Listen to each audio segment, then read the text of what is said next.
What is behaviorism? Behaviorism is the theory that human and animal behavior can be explained in terms of conditioning, without appeal to thoughts or feelings, and that psychological disorders are best treated by altering behavior patterns. In simple words, behaviorism is an approach to study behavior based on what can be directly seen. All behavior can be observed. Behaviorism also relies on another idea, that all human behavior is learned. Behaviorists believe that behavior can be explained by classical or operant conditioning. History of behaviorism.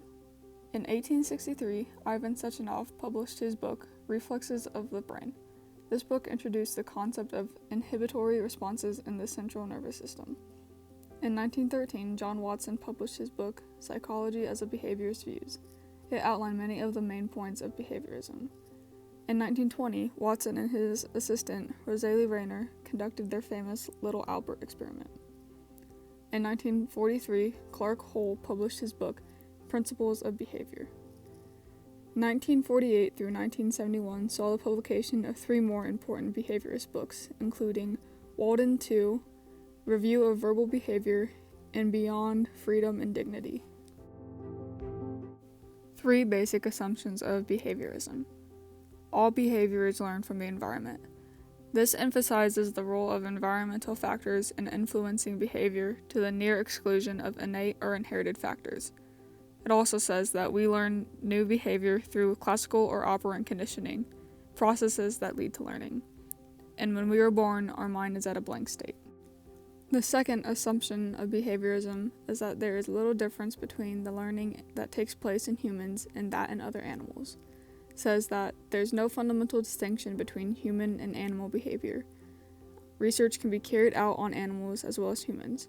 And because of this, rats and pigeons became the primary source of data for behaviorists, because their environment can be easily controlled. The third assumption of behaviorism is that behavior is the result of stimulus response. All behavior, no matter how complex, can be reduced to a simple stimulus-response association. Strengths and weaknesses of behaviorism, from a behaviorist worldview. Strengths. The behaviorist approach provides clear predictions. It also provides real-life applications such as therapy. It also has many experiments to support theories, and has identified comparisons between animals and humans. Weaknesses. It ignores mediational processes, ignores biology, is too deterministic, not much free will, and the experiments have low ecological validity, the extent to which the materials and setting of the study approximate the real world that is being examined. Past applications. The Little Albert experiment. John Watson wanted to show that infants have a natural innate fear of loud sounds and that he could use loud sounds to produce conditioned responses in a child. Watson and his assistant, Rosalie Rayner, chose a 9-month-old infant and performed experiments at Johns Hopkins University. Little Albert was first presented with a white rat. He showed no signs of fear, only mild interest in the rat. He was also presented with other white objects, a white rabbit, a white dog, and some masks. Albert showed no fear and was interested in the objects. Watson showed the child these objects again, but this time Watson created a loud clang using a hammer and a pipe. This noise startled Albert, and he cried. This was repeated many times. After a few times, Albert cried at just the sight of the rat. No loud noise. This led Watson to believe he had produced an emotionally conditioned response in Albert. Present ways of application. Example. A teacher provides a list of practice problems for students to help them learn algebra. Stimulus, the practice problems. Response, correct solution to the problem. Learning, the repetition causes the students to learn algebra. Example 2.